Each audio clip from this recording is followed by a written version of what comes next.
¿Qué tal, amigos? Bienvenidos a este espacio que hemos llamado Hablemos de Evaluación.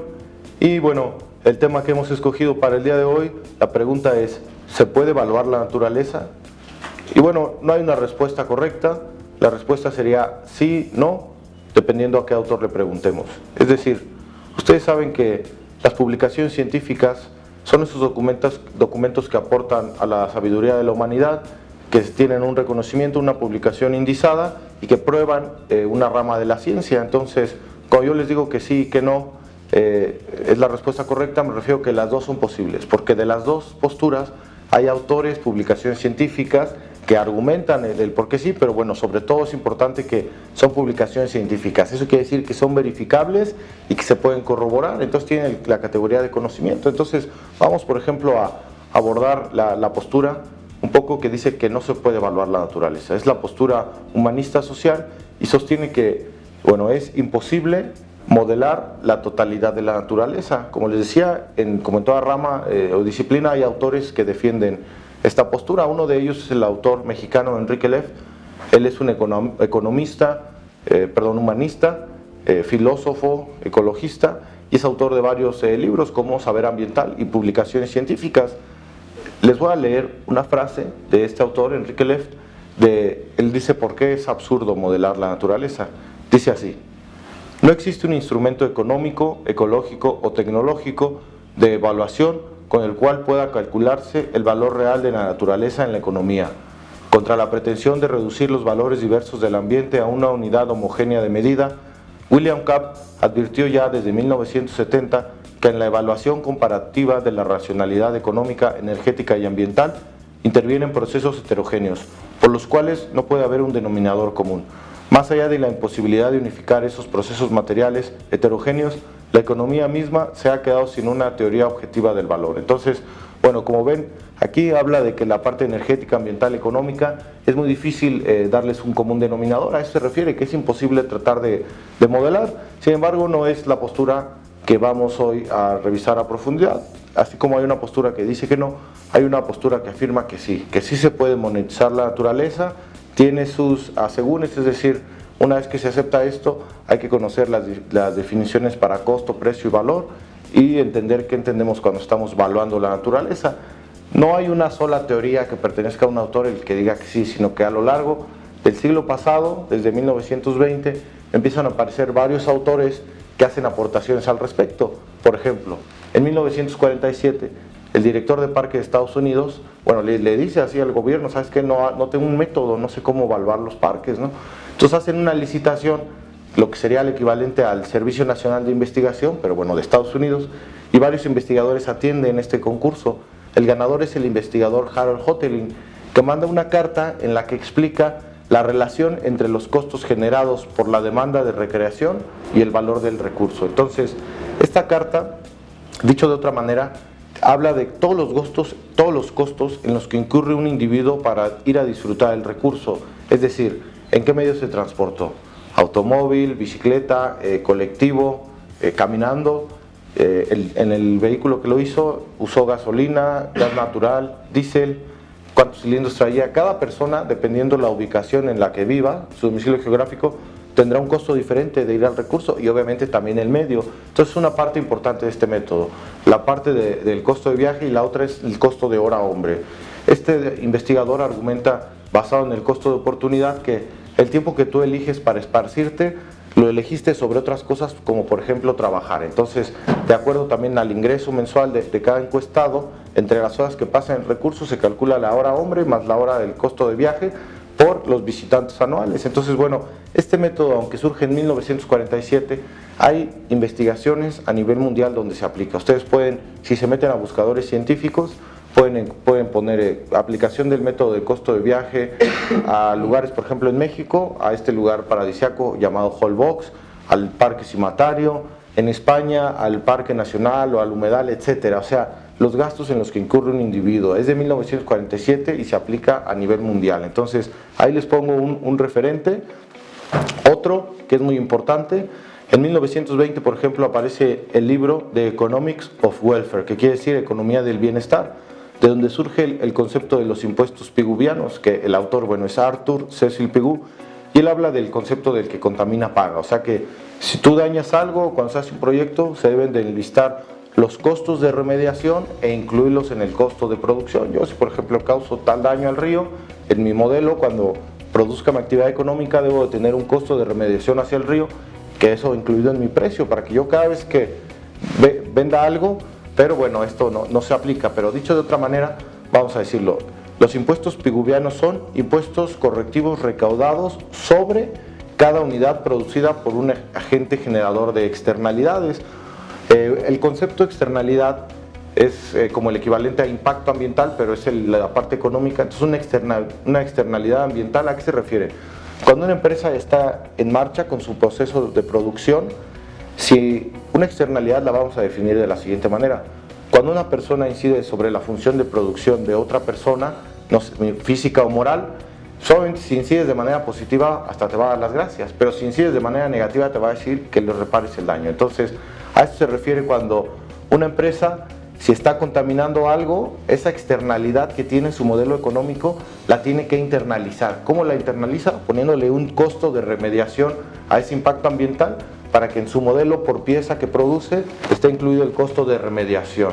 Eso es en teoría, ¿no? Lo de Alfred Pigou lo usan muchos partidos verdes a nivel internacional con la bandera de que el que contamina paga o el que la hace la paga, y tiene un espíritu muy bueno. Sin embargo, no se aplica en su totalidad. Esta es la base de los impuestos piguvianos: el que contamina paga, y es internalizar, repito, la externalidad. Le pongo un monto, reparo, entonces ya al internalizar la externalidad, bueno, deja de ser externa porque ya la metí a mi modelo.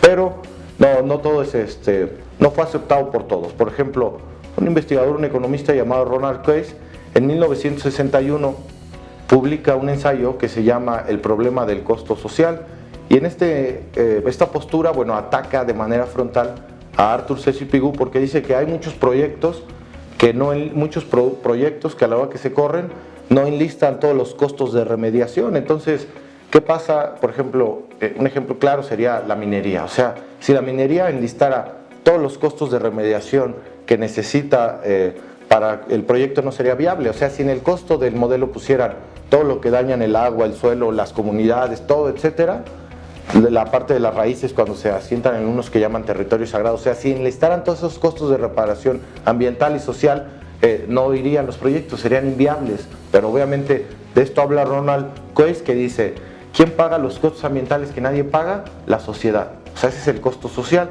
Este ensayo de 1961 le hace ganar el Premio Nobel de Economía en 1961. En todas las cumbres de las Naciones Unidas se retoman un poco estos conceptos, porque se plantea este tema de que, otra cosa de costo social, Ronald Coase habla, son productos que tienen precio de intercambio cero en el mercado, como puede ser la vista, paisaje, etcétera. O sea, la calidad ambiental tienen costo de intercambio cero en el mercado, pero no porque tengan costo de intercambio cero quiere decir que no tienen un precio. Entonces, por ahí tenemos otra postura que es opuesta a la de Arthur Pigou, y que habla, por ejemplo, Ronald Coase. Voy a leer una pequeña frase de él y dice así: el error de análisis de los economistas radica básicamente en considerar al gobierno como una fuerza correctiva de las fallas de mercados que no tienen costos, lo que está muy lejos de la realidad.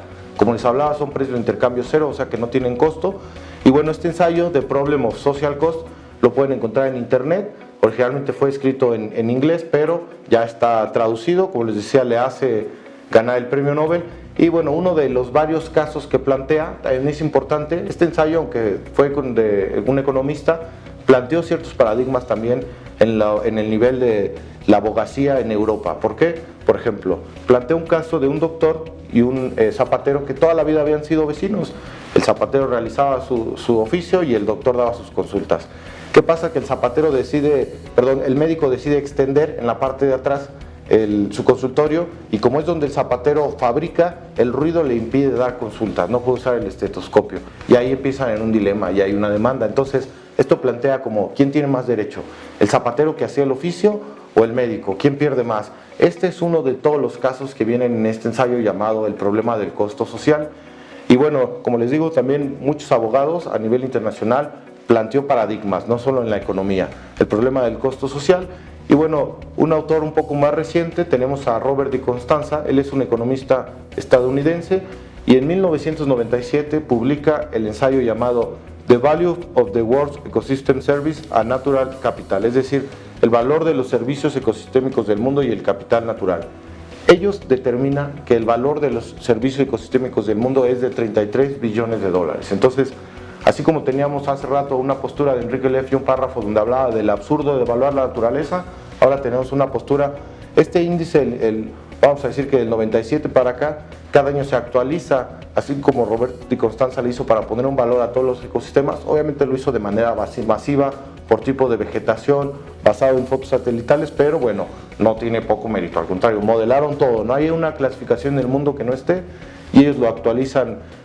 Y bueno, en este video, amigos, hablamos a detalle sobre las variables del método de costo de viaje. Existen muchos otros, por ejemplo, el de valoración contingente, el método de sustitución, el método de precios hedónicos, el método de los costos evitados, algunos métodos, por ejemplo, de la Universidad Politécnica de Madrid, método basado en variaciones del Producto Interno Bruto, del doctor Miguel Ángel Sarmiento, de la Universidad Politécnica de Valencia, seguramente han escuchado de él o lo conocen incluso, ha venido muchas veces a México, el doctor Jerónimo Aznar, su libro La aplicación del proceso analítico jerárquico. Entonces, eso no quiere decir el que haya métodos clásicos. Si tú buscas en la bibliografía, son los cánones. En el siglo pasado surgieron desde 1920, 30, 40, 70, todos estos métodos de los que yo te he hablado.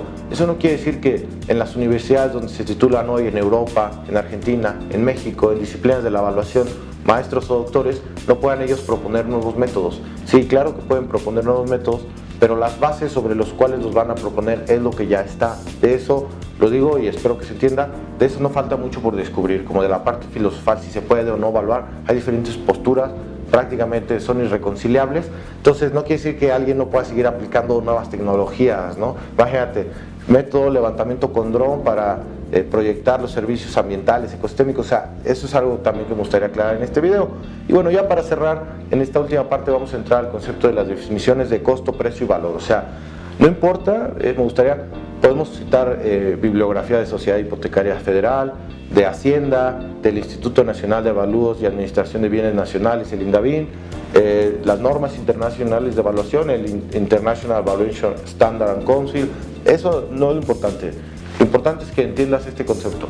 Hay una cantidad de dinero por la cual tú puedes producir un bien o servicio, no importa si vendes avalúos, casas, videos, comida, hay una cantidad de dinero que es lo que a ti te cuesta producir eso sin que ganes un solo peso, sin que haya utilidad. Entonces, a eso le vamos a llamar costo. Y es lo más objetivo, tú no puedes negar comprar cierto material para una casa o tu despacho, los insumos que tengan, si es renta, indirectos, el costo de todo lo que a ti te cuesta, eso le vamos a llamar costo. Si tú le pones una utilidad, a ese costo se vuelve tu precio, que es la cantidad por la que tú intercambias en el mercado. Yo, por ejemplo, mis avalúos los doy en un precio que incluye mi costo de producirlo más mi utilidad, así tú, ¿no? Y finalmente existe el último, el valor. Así como dijimos, el costo es lo más objetivo, lo que no puedes negar, lo que te cuesta, todos los costos en los que incurres para reproducir algo es el costo. Los costos más la utilidad es el precio, el valor es la parte más subjetiva, lo máximo que puede llegar a representar en bienestar para un individuo. Obviamente las marcas de lujo juegan con esto, ¿verdad? Entonces, como te decía, no es importante citar una bibliografía. Si quieres decirlo en otros términos, por ejemplo, el doctor Jerónimo Aznar cita a Aristóteles y él dice que se puede hablar, en lugar de costo, precio y valor, podríamos decir, no le digas costo, dile valor de producción, todo lo que te cuesta producirlo. No le digas precio, dile valor de intercambio, la cantidad por la que le intercambias en el mercado que incluye tu utilidad. Y el otro, el que le decimos valor, bueno, sería el valor máximo o subjetivo. Entonces, yo te hago la siguiente pregunta, ahora tú responde, ¿se puede evaluar la naturaleza? Bueno, sí y no, porque Diego Asqueta, uno de los pioneros, nos habla que la naturaleza no tiene precio, pero sí valor. O sea, sí se puede evaluar, pero la naturaleza no tiene precio porque no hay un lugar. Dijimos, precio es lo que tú pagas por algo por intercambiarlo en el mercado. La naturaleza no tiene precio porque no puedes ir a ningún lugar a intercambiar en el mercado. O se extinguió una especie de lo que sea, de un animal o de una planta, yo la compro, ¿no? Reemplácenla. No, eso no se puede hacer. Entonces la naturaleza no tiene precio, pero sí valor. Sí hay una cantidad que puede representar el bienestar para los individuos. Voy a cerrar leyendo esta frase de Diego Asqueta. Les decía, la valoración económica del medio ambiente significa poder contar con un indicador del bienestar de la sociedad que permita compararlo con otros componentes del mismo. Diego Asqueta, 1994. Entonces, bueno, cerramos este video. Espero que les haya gustado. Ahora ya saben qué contestar si alguien les pregunta, oye, ¿se puede evaluar la naturaleza? Bueno, ya lo sabes. Nos vemos en la próxima cápsula. Hablemos de evaluación.